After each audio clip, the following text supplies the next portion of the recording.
Nagkape lang ako saglit, tapos eto, kinuha ko na nga yung mga manok na lulutuin namin ngayong araw. Bali 2 kilo nga ito at maaga nga itong nilabas ni Inay sa may freezer para nga daw pagising ko ay medyo malambot na, para nga daw tsatsapin ko na lamang. Yun nga lang, yung ibang mga manok ay medyo matitigas pa at nagyeyelo, kaya naman ginamitan ko na lamang siya ng malaking kutsilyo para nga magayat ko lahat. Pagkatapos kong matchap yung mga manok ay naghanda na nga rin si Inay na iba pang mga ricado at naghiwa na nga siya ng bawang pati na nga ng sibuyas. Nagbalat at naghiwa na nga rin ng patatas at pagkatapos nga binabad sa tubig para nga siya hindi mangitim. At yung manok nga pala ay na-marinate sa toyo, kalamansi, sibuyas, pati na nga sa oyster sauce. Si Inay na nga rin na nagbukas nitong Rino dahil gusto nga niyang subukan yung bago niyang biling abrilata. 3 oras na siya nagbubukas ng Rino ay hindi pa nga niya mabuksan-buksan dahil yung palang abrilata ay puro nga pakabig.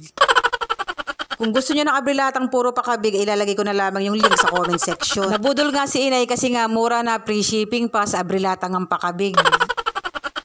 Habang hindi pa nga natatapos ni Inay yung pagbubukas ng Rino, ay nagsangag nga muna ako nitong aming bahaw na kanin. Napakarami nga lagi naming bahaw na kanin at maigi na nga lang talaga yung aming ang kaldero ay hindi nga panisin ng kanin. Marami rin ako nilagay dyan na bawang para naman hindi makakain si grade 7 ng sinangag. Charing.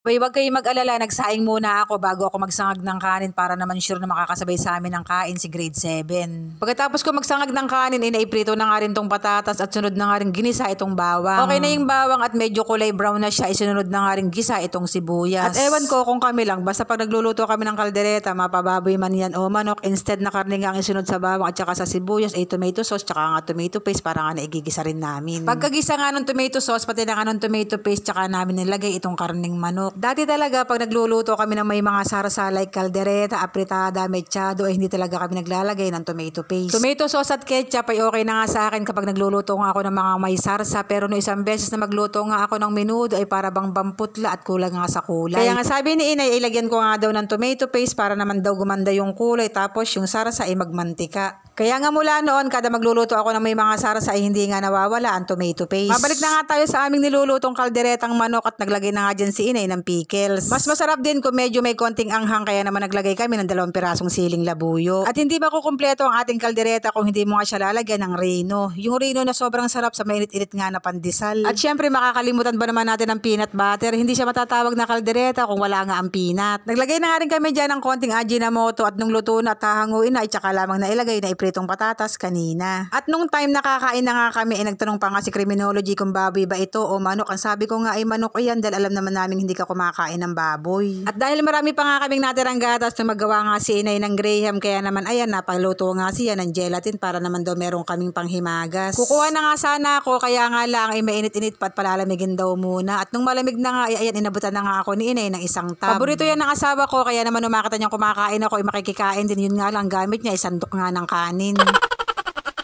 Ang sabi ko nga ay palitan mo yan at baka hindi ka makatikim.